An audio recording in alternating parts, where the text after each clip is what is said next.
Welcome to learn together. मेरा नाम है संजना और हम लोग इस वीडियो में देखेंगे भक्ति आंदोलन से संबंधित प्रश्न को। ये प्रश्न बिहार शिक्षक भर्ती, बिहार दरोगा, बिहार एसएससी और इसके साथ साथ भारत में होने वाली सभी प्रतियोगी परीक्षाओं के लिए महत्वपूर्ण है। तो इस प्रकार से हम लोग भक्ति आंदोलन को एक एक करके इसके प्रश्नों को देखेंगे। तो आते हैं बिना समय गंवाए अपने पहले प्रश्न पर। हमारा जो पहला प्रश्न है ये है, प्रसिद्ध भक्त कवयित्री मीराबाई के पति का नाम था। प्रसिद्ध भक्त कवयित्री मीराबाई के पति का नाम क्या था? मीराबाई का नाम आप लोगों में से बहुतों ने सुना होगा। तो इनके पति का नाम क्या था? राणा उदय सिंह, राणा सांगा, राणा रतन सिंह, राजकुमार भोजराज। तो मीराबाई के पति का नाम क्या था? तो यहाँ पर देखेंगे मीराबाई के पति का नाम था राजकुमार भोजराज। क्या था? राजकुमार भोजराज इनके पति का नाम था। और मीराबाई का विवाह जो हुआ था वो सिसोदिया राज परिवार में हुआ था। मीराबाई का विवाह जो हुआ था वो किस परिवार में हुआ था? तो ये सिसोदिया राज परिवार में मीराबाई का विवाह हुआ था। जो राजकुमार भोजराज थे यानी कि महाराजा भोजराज, ये कहाँ के राजा थे? तो ये चित्तौड़ के राजा थे। महाराजा भोजराज जो थे ये चित्तौड़गढ़ के राजा थे। और ये किसके पुत्र थे? तो ये थे राणा सांगा के पुत्र थे। राणा सांगा के पुत्र थे। राणा सांगा के ये पुत्र थे। और राणा सांगा जो थे ये कहाँ के शासक थे? तो राणा सांगा जो थे ये मेवाड़ के शासक थे। ठीक है, मेवाड़ के शासक राणा सांगा के पुत्र थे राजकुमार भोजराज। और ये किस परिवार से थे? तो सिसोदिया परिवार से थे और चित्तौड़गढ़ के ये राजा थे। निम्नलिखित में से कौन भक्ति आंदोलन का प्रस्तावक नहीं था? इनमें से कौन है जो कि भक्ति आंदोलन का प्रस्तावक नहीं था? त्यागराज, वल्लभाचार्य, नागार्जुन या फिर तुकाराम। इनमें से कौन है जो कि भक्ति आंदोलन का प्रस्तावक नहीं था? तो ये कौन था? तो ये है नागार्जुन। नागार्जुन जो है ये भक्ति आंदोलन के प्रस्तावक नहीं थे। भक्ति आंदोलन के प्रारंभिक प्रतिपादक थे। तो भक्ति आंदोलन के प्रारंभिक प्रतिपादक कौन थे? वल्लभाचार्य, निम्बार्काचार्य, रामानुजाचार्य या फिर ज्ञानदेव या फिर ज्ञानेश्वर। भक्ति आंदोलन के प्रारंभिक जो प्रतिपादक थे ये कौन थे? तो ये थे रामानुजाचार्य। रामानुजाचार्य या फिर रामानुज आचार्य। असम का चैतन्य किसे कहा जाता है? क्या प्रश्न है? असम का चैतन्य किसे कहा जाता है? दरिया साहेब को, शिवनारायण को, शंकर देव को या फिर लालगिरी को। तो असम का चैतन्य कहा जाता है शंकर देव को। शंकर देव को असम का चैतन्य कहा जाता है। पंजाब में भक्ति आंदोलन के अग्रदूत थे। तो हमें बताना है कि पंजाब में भक्ति आंदोलन के अग्रदूत कौन थे? तेग बहादुर, गुरु गोविंद सिंह, नानक, अर्जुन देव। पंजाब में भक्ति आंदोलन के अग्रदूत इनमें से कौन थे? तो ये थे नानक। नानक कहें या फिर गुरु नानक कहें। ठीक है, नानक या फिर गुरु नानक कहें। तो पंजाब में भक्ति आंदोलन के अग्रदूत कौन थे? नानक या गुरु नानक। मुगल शासक मोहम्मद शाह रंगीला किस संप्रदाय का अनुयायी था? मुगल शासक था एक जिसका नाम था मोहम्मद शाह, जिसे रंगीला के नाम से भी जाना जाता था। तो मुगल शासक मोहम्मद शाह या रंगीला किस संप्रदाय का अनुयायी था? तो ये एक शरणवत का था, सतनामी था, शिवनारायण था या फिर राधा वल्लभ था। तो ये मुगल शासक मोहम्मद शाह रंगीला जो था ये शिवनारायण संप्रदाय का अनुयायी था। शिवनारायण संप्रदाय का अनुयायी था। भक्ति आंदोलन को दक्षिण भारत से लाकर उत्तर भारत तक प्रचारित करने का श्रेय किसे दिया जाता है? तो इस प्रश्न से क्या स्पष्ट होता है कि भक्ति आंदोलन का जो प्रारंभ है वो दक्षिण भारत में हुआ। कहाँ हुआ? भक्ति आंदोलन का जो प्रारंभ है वो कहाँ हुआ? दक्षिण भारत में हुआ। और दक्षिण भारत से इसे उत्तर भारत में लाकर के प्रचारित करने का श्रेय किसे दिया जाता है? रामानंद को, कबीर को, शंकराचार्य को या फिर रामानुज को। तो ये प्रचारित करने का जो श्रेय है ये किसे दिया जाता है? तो ये दिया जाता है रामानंद को। किसे दिया जाता है? रामानंद को दिया जाता है। भक्ति आंदोलन को दक्षिण भारत से उत्तर भारत तक प्रचारित करने का श्रेय रामानंद को जाता है। नरसिंह मेहता डैश के प्रसिद्ध संत थे। तो नरसिंह मेहता जो है ये कहाँ के प्रसिद्ध संत थे? तो ये हमें बताना है कि ये राजस्थान के थे, बिहार के थे, गुजरात के थे या फिर महाराष्ट्र के थे। कहाँ के थे? तो ये थे गुजरात के। कहाँ के थे? गुजरात के। नरसिंह मेहता जो है ये गुजरात के प्रसिद्ध संत थे। महाराष्ट्र में भक्ति संप्रदाय निम्नलिखित में से किसकी शिक्षाओं द्वारा फैला था? समर्थक गुरु रामदास, चैतन्य महाप्रभु, संत तुकाराम, संत ज्ञानेश्वर। तो महाराष्ट्र में भक्ति संप्रदाय जो है वो निम्नलिखित में से किसकी शिक्षाओं के द्वारा फैला था? किसकी शिक्षाओं के कारण महाराष्ट्र में भक्ति आंदोलन अगर कारण यानी भक्ति संप्रदाय की शिक्षाओं को फैलाया गया? तो इसका सही जवाब क्या हो जाएगा? सही जवाब होगा संत ज्ञानेश्वर। महाराष्ट्र में भक्ति संप्रदाय निम्नलिखित में से किसकी शिक्षाओं द्वारा फैला था? तो ये संत ज्ञानेश्वर की शिक्षाओं द्वारा फैला था। महात्मा गांधी के प्रिय भजन वैष्णव संत तो तेने कहिए जो पीर पराई जाने रे के रचयिता है। तो महात्मा गांधी का जो प्रिय भजन है ये इसके रचयिता कौन है? कबीरदास, सूरदास, नरसिंह मेहता, वल्लभाचार्य। तो इसकी अगर हम लोग बात करते हैं तो इसके रचयिता कौन है? कबीरदास हैं, सूरदास है, नरसिंह मेहता है या फिर वल्लभाचार्य हैं। तो ये होंगे नरसिंह मेहता। कौन होंगे? नरसिंह मेहता। कबीर के गुरु कौन थे? क्या है यहाँ पर? कबीर के गुरु कौन थे? तो ये वल्लभाचार्य थे, नामदेव थे, रामानुज थे या फिर रामानंद थे। तो कबीर के गुरु की अगर हम लोग बात करते हैं तो ये कौन थे? तो ये जो थे स्वामी रामानंद थे। कौन थे? स्वामी रामानंद थे। तो कबीर के गुरु कौन थे? तो ये रामानंद थे। आलसियों का मूल मंत्र अजगर करे न चाकरी पंछी करे न काम का रचयिता है। आलसियों का मूल मंत्र अजगर करे न चाकरी पंछी करे न काम का रचयिता है। तो इसका रचयिता कौन है? कबीर, तुलसी, दादू दयाल या फिर मलुकदास। इसके रचयिता कौन है? तो इसके रचयिता है मलुकदास। कौन है? मलुकदास है। आलसियों का मूल मंत्र है और इनका जो मूल मंत्र क्या है? अजगर करे न चाकरी पंछी करे न काम। संत कबीर का जन्म कहाँ हुआ था? तो इनका जन्म मथुरा में, हैदराबाद में, दिल्ली में या फिर मगहर वाराणसी में। कबीर संत का जो जन्म है ये कहाँ हुआ था? तो ये हुआ था मगहर वाराणसी में। कब? मगहर वाराणसी में कबीर का जन्म हुआ। निम्नलिखित में से किसे गौरांग प्रभु भी कहा जाता है? क्या?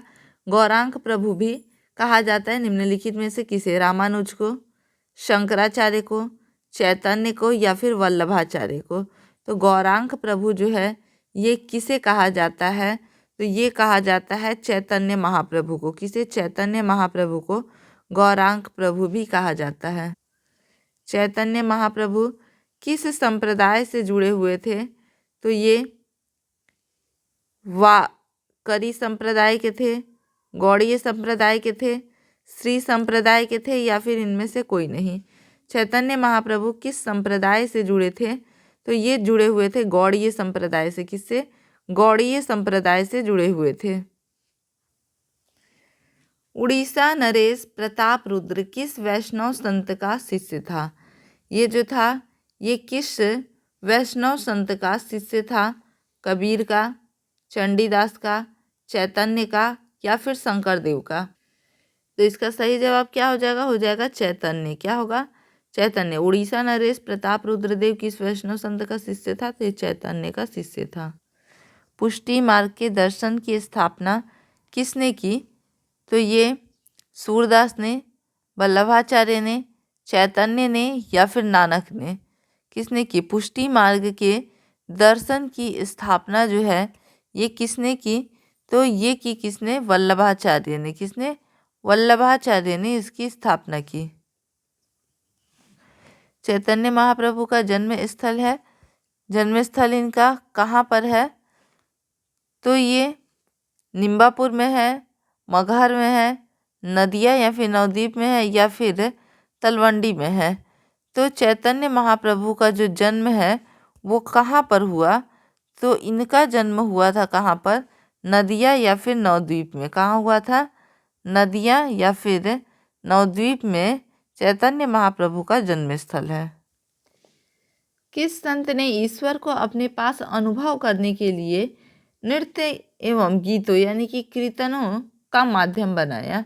वो कौन से संत थे जिसने ईश्वर को अपने पास अनुभव करने के लिए नृत्य या और गीत दोनों को माध्यम बनाया?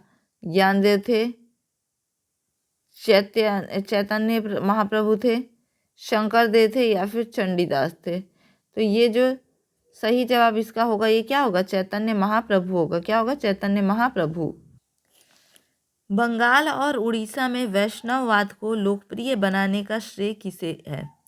तो बंगाल और उड़ीसा में वैष्णववाद को लोकप्रिय बनाने का जो श्रेय है ये किसे प्राप्त होता है? तो रामानुजाचार्य को, नानक को यानी गुरु नानक को, चैतन्य महाप्रभु को, या फिर कबीरदास को? तो बंगाल और उड़ीसा में वैष्णववाद को लोकप्रिय बनाने का जो श्रेय जाता है ये जाता है चैतन्य महाप्रभु को। Right answer option 3। अद्वैतवाद के सिद्धांत के प्रतिपादक कौन थे?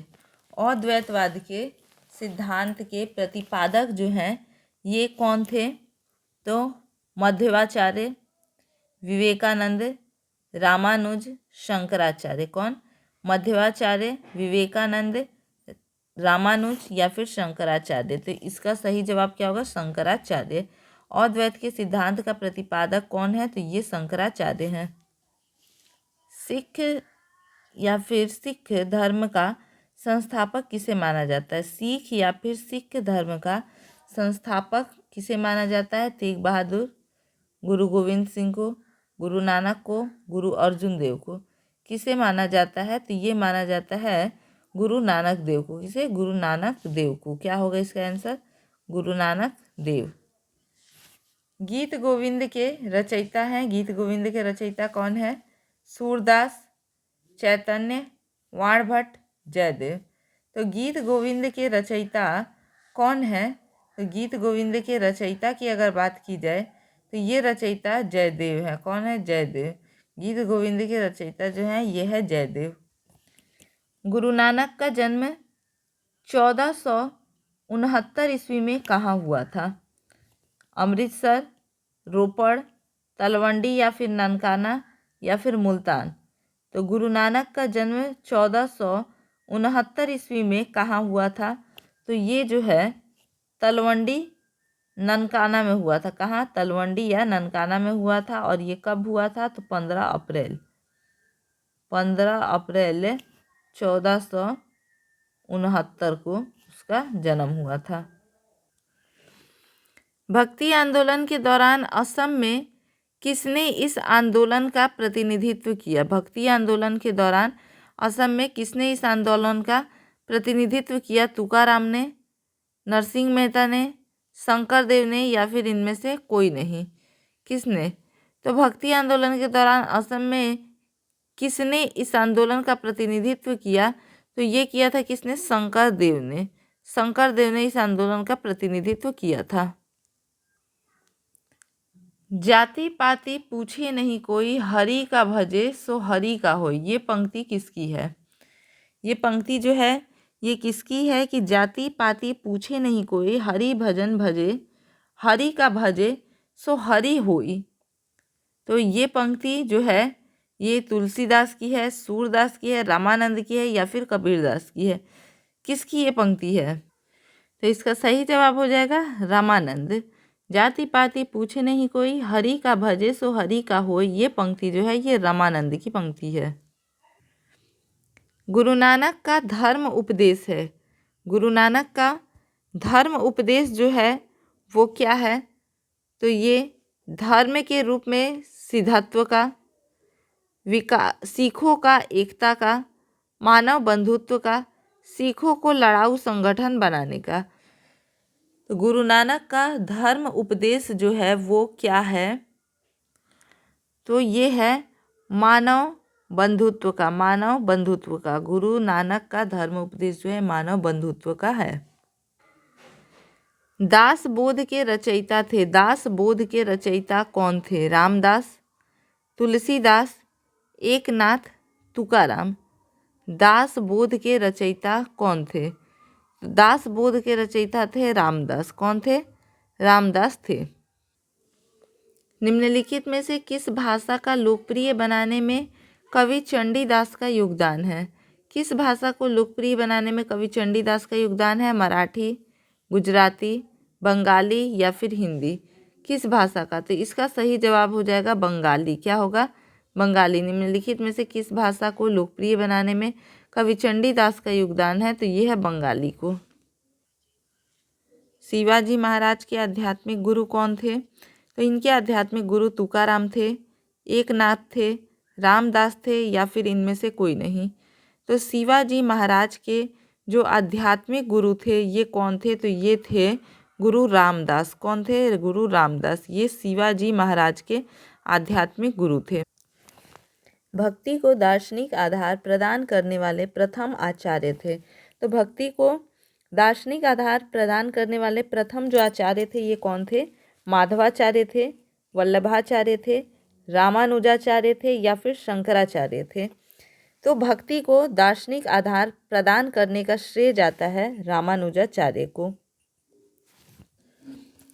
निम्नलिखित में से किस भक्ति संत ने अपने संदेश के प्रचार के लिए सबसे पहले हिंदी का प्रयोग किया? सबसे पहले हिंदी का प्रयोग करने वाले कौन से संत थे जिन्होंने अपने भक्ति के प्रचार के लिए इसे इस्तेमाल किया था? तो ये रामानंद थे, तुलसीदास थे, दादू थे या फिर कबीर थे। इनमें से कौन थे? तो भक्ति संत जिन्होंने अपने संदेश के प्रचार के लिए सबसे पहले हिंदी का प्रयोग किया वो कौन थे? तो ये थे संत रामानंद थे। संत रामानंद। महापुरुषीय धर्म यानी कि एक शरण संप्रदाय के संस्थापक थे। महापुरुषीय धर्म कहिए या फिर एक शरण संप्रदाय कहिए, इसके संस्थापक कौन थे? चैतन्य महाप्रभु, शंकर देव, रामानुजाचार्य या फिर वल्लभाचार्य। इनमें से कौन थे? तो महापुरुषीय धर्म या फिर एक शरण संप्रदाय के जो संस्थापक थे ये थे शंकर देव।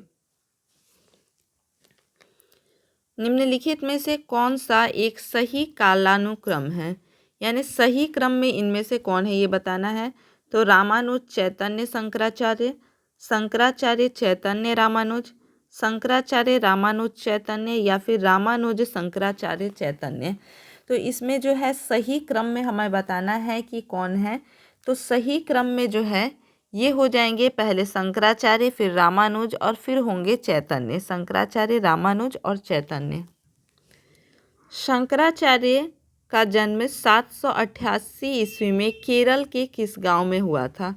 तो सबसे पहले यहाँ पर हम लोग देखेंगे कि शंकराचार्य का जन्म कब हुआ। तो शंकराचार्य का जो जन्म हुआ ये 788 ईस्वी में हुआ और कहाँ पर, किस राज्य में हुआ था? तो केरल राज्य में हुआ था। अब हमें बताना है कि केरल के किस गांव में हुआ था। तो निम्बापुर में, उदीपी में, कलाडी या फिर कलादी में या फिर इनमें से कोई नहीं। तो शंकराचार्य का जो जन्म है वो केरल के किस गांव में हुआ था? तो ये केरल के कडाली गांव में हुआ था। कहाँ पर? कडाली या फिर कदाली गांव में हुआ था। इसे हम लोग काशल ग्राम में भी कहते हैं। क्या कहेंगे इसे? काशल ग्राम भी इसे हम लोग कहते हैं और या फिर कालड़ी गांव भी इसे कहा जाता है। भक्त तुकाराम कौन से मुगल सम्राट के समकालीन थे? तो ये जहांगीर, औरंगजेब, बाबर, अकबर। भक्त तुकाराम कौन से मुगल सम्राट के समकालीन थे? तो ये समकालीन थे किसके? जहांगीर के। मुगल बादशाह जहांगीर के समकालीन थे ये। सभी भक्ति संतों के मध्य एक समान विशेषता थी कि उन्होंने, यानी जितने भी भक्ति संत थे उन सभी संतों में एक प्रकार की समान विशेषता थी, और वो विशेषता क्या थी? स्त्रियों को मंदिर जाने को प्रोत्साहित किए, मूर्ति पूजा को प्रोत्साहित किए, अपनी वाणी को उसी भाषा में लिखे जिसे उनके भक्त समझते थे, पुरोहित वर्ग की सत्ता को नकारा। तो ये जो भी संत थे, इन लोगों में क्या विशेषता थी जो कि एक समान थी? तो ये थी, इन्होंने अपनी वाणी को उसी भाषा में लिखे जिसे उनके भक्त समझते थे। यानी जिस भाषा को भक्त समझते थे, इन्होंने अपने वाणी को उसी भाषा में लिखा। यदि संस्कृत देव भाषा है तो क्या मेरी मातृभाषा मराठी दस्यु भाषा है? यह उक्ति किसकी थी? ये कथन किसने कहा है? यदि संस्कृत देवों की भाषा है, देव भाषा है, तो क्या मेरी मातृभाषा अर्थात मराठी जो है वो दस्यु भाषा है? तो ये तुकाराम का कथन है, रामदास का कथन है, ज्ञानदेव का कथन है, या फिर एकनाथ का कथन है? ये कथन जो है ये किसका है? तो ये कथन है एकनाथ का। भक्ति आंदोलन का प्रारंभ किया गया। तो बताना है कि भक्ति आंदोलन का जो प्रारंभ है ये किसके द्वारा किया गया? सूरदास द्वारा, तुलसीदास द्वारा, अलवार नयनार संतों द्वारा, या फिर सूफी संतों द्वारा? भक्ति आंदोलन का प्रारंभ किया गया किसके द्वारा? तो भक्ति आंदोलन का जो प्रारंभ है ये किया गया था अलवार और नयनार संतों के द्वारा। अलवार नयनार संतों के द्वारा भक्ति आंदोलन का प्रारंभ किया गया था, और इसका प्रारंभ जो हुआ था वो दक्षिण भारत में हुआ था। दक्षिण भारत में सर्वप्रथम इसका प्रारंभ हुआ था। किसने भागवत गीता पर भावार्थ दीपिका नाम से एक वृहत टीका मराठी में लिखा जिसे ज्ञानेश्वरी के नाम से जाना जाता है? तो वो व्यक्ति कौन थे? एकनाथ, तुकाराम, ज्ञानदेव, या फिर नामदेव? ये कौन थे? तो ये थे ज्ञानदेव। कौन थे? ज्ञानदेव। इन्होंने भागवत गीता पर भावार्थ दीपिका नाम से एक वृहत टीका लिखी मराठी में जिसे ज्ञानेश्वरी के नाम से जाना जाता है। तो रामानुज के अनुयायियों को क्या कहा जाता था? रामानुज के जो अनुयायी थे उन्हें क्या कहा जाता था? तो इन्हें अद्वैतवाद, अवधूत, शैव, वैष्णव क्या कहा जाता था इनके अनुयायियों को? तो इनके अनुयायियों को वैष्णव कहा जाता था। रामानुज के जो अनुयायी थे इन्हें क्या कहा जाता था? इन्हें वैष्णव कहा जाता था। महाराष्ट्र में विठोबा या विट्ठल जो कि विष्णु भगवान का एक नाम है, तो महाराष्ट्र में विठोबा या फिर विट्ठल आंदोलन का केंद्र था। तो विठोबा या फिर विट्ठल आंदोलन का केंद्र जो था वो कौन सा था? तो यहाँ पर हम लोग देखेंगे कि ये कार्ले था, एलिफेंटा था, पढ़रपुर था, या फिर पैठन था। क्या था? कार्ले था, एलिफेंटा था, पढ़रपुर था, या फिर पैठन था। तो महाराष्ट्र में विठोबा या विट्ठल जो कि विष्णु का एक नाम है, इस आंदोलन का केंद्र जो था ये कहाँ पर था? तो ये था पढ़रपुर में। कहाँ पर? पढ़रपुर में था।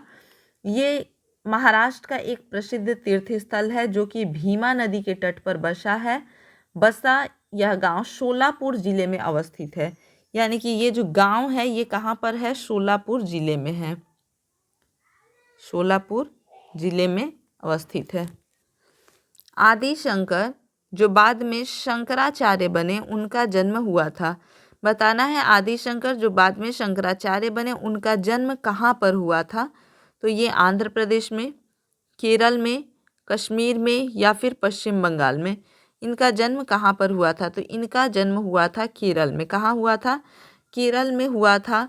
कब हुआ था इनका जन्म? तो 788 ईस्वी में इनका जन्म हुआ था। और इसके बाद हम लोग देखेंगे कि केरल में कार्डली या फिर काशल नामक ग्राम में हुआ था। कहाँ पर? कि कार्डी या फिर काशल नामक गांव में इनका जन्म हुआ था। दक्षिण भारत का वह संत कौन था जिसने अपना अधिकांश जीवन उत्तर भारत में वृंदावन में बिताया? वो संत जो कि थे दक्षिण भारत के, लेकिन उन्होंने अपना अधिकांश जीवन जो है वो उत्तर भारत में बिताया और उत्तर भारत के वृंदावन में बिताया। तो उस संत का क्या नाम है? माधवाचार्य, विष्णु स्वामी, रामानुजाचार्य या फिर निम्बकाचार्य। तो ये जो संत थे ये कौन है? निम्बकाचार्य है, निम्बकाचार्य। बीजक का रचयिता कौन है? हमें बताना है कि बीजक जो है, तो बीजक का रचयिता कौन है? तो रैदास, पीपा, सूरदास या फिर कबीर। बीजक का रचयिता इनमें से कौन है? तो ये कौन हो जाएगा? कबीर हो जाएगा। बीजक का रचयिता कौन होगा? कबीर जो थे ये बीजक के रचयिता हैं। और बीजक जो है ये प्रामाणिक कृतियों में से एक मानी जाती है। बीजक जो रचना है ये प्रामाणिक कृतियों में से एक मानी जाती है और इस कृति को कबीर पंथ की पवित्र पुस्तक मानी जाती है। बीजक जो है इसे क्या? कबीर पंथ की पवित्र पुस्तक मानी जाती है। रामानुजाचार्य को होयसल वंश के जैन धर्मावलंबी शासक विट्टिंग को वैष्णव धर्मावलंबी बनाने में सफलता मिली। विट्टिंग ने अपना नाम बदलकर क्या रखा? जैसे कि होयसल वंश के एक शासक थे विट्टिंग, जो कि जैन धर्मावलंबी थे, जैन धर्म को मानने वाले थे। तो उन्हें रामानुजाचार्य के द्वारा क्या किया गया? वैष्णव धर्म में परिवर्तित किया गया। इन्हें सफलता मिली उन्हें वैष्णव धर्म में परिवर्तित करने में। तो ये जो शासक थे विट्टिंग, इन्होंने अपना नाम बदल करके क्या रखा? यानी कि धर्म परिवर्तन के बाद उन्होंने अपना नाम क्या रखा? रामास्वामी, विठल स्वामी, विष्णुवर्धन या फिर विष्णु स्वामी। तो उन्होंने अपना जो नाम रखा, तो नाम उन्होंने क्या रखा अपना? विष्णुवर्धन। क्या नाम रखा? विष्णुवर्धन। भक्ति रस कवयित्री मीराबाई थी। भक्ति रस की एक कवयित्री जो थी मीराबाई, वो कौन थी? यहाँ पे हमें बताना है वो कौन थी। तो ये मध्य प्रदेश के एक पुजारी की पुत्री थी, एक राजपूत शासक की पत्नी थी, एक कुलीन नारी जिसने कभी विवाह नहीं किया, गुजराती शाह परिवार से संबंधित जिनका विवाह राजपूत से हुआ। तो इनमें से बताना है कि इनमें से ये कौन थी। तो मीराबाई के बारे में पूछ रहा है, तो ये एक राजपूत शासक की पत्नी थी, राजपूत शासक की पत्नी थी जिनकी मृत्यु हो गई थी। और मृत्यु के बाद भी ये कृष्ण भक्ति रस में डूबी रही और उसके बाद उन्होंने भक्ति रस की कई रचनाओं को अंजाम दिया। तो इस प्रकार से ये राजपूत शासक की पत्नी थी। रामानुजाचार्य को किस कट्टर शैव मतावलंबी चोल शासक की धमकी के कारण त्रिचन्नापल्ली छोड़कर मैसूर जाना पड़ा? रामानुजाचार्य थे, इन्हें चोल शासक जो कि शैव मतावलंबी थे, तो उनकी धमकी के कारण त्रिचन्नापल्ली छोड़कर मैसूर जाना पड़ा। तो वो कौन से शासक थे जिन्होंने इन्हें धमकी दी थी? राजेंद्र प्रथम, कुलोतुंग प्रथम, राजराजा प्रथम या फिर इनमें से कोई नहीं। इसका सही जवाब क्या हो जाएगा? राजराजा नहीं होगा। इसका जो सही जवाब होगा ये होगा कुलोतुंग। क्या होगा? कुलोतुंग होगा, कुलोतुंग प्रथम। बुद्ध और मीराबाई के जीवन दर्शन में मुख्य साम्य था।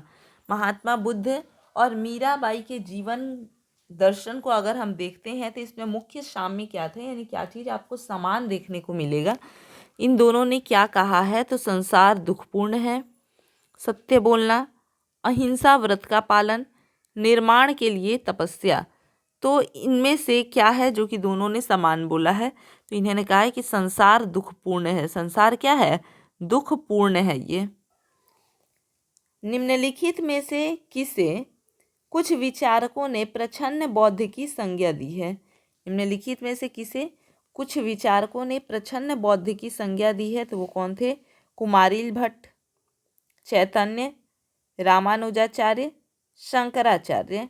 तो कुछ विचारकों ने प्रछन्न बौद्ध की संज्ञा दी है। किसे दी? तो ये शंकराचार्य को दिया गया है। प्रछन्न बौद्ध की संज्ञा जो है ये शंकराचार्य को दिया गया है कुछ विचारकों के द्वारा। तो इस प्रकार से हम लोगों ने भक्ति आंदोलन से संबंधित प्रश्नों को यहाँ पर देखा। तो भक्ति आंदोलन से संबंधित प्रश्न आपको कैसे लगे ये कमेंट करके आप लोग बताइएगा। तो इसी प्रकार से और भी वीडियोज़ के लिए चैनल के साथ में बने रहे। वीडियो अगर अच्छा लगे तो इसे लाइक और शेयर जरूर कीजिए। और अगर अभी तक आप लोगों ने चैनल को सब्सक्राइब नहीं किया है तो चैनल को सब्सक्राइब कर दीजिए। धन्यवाद।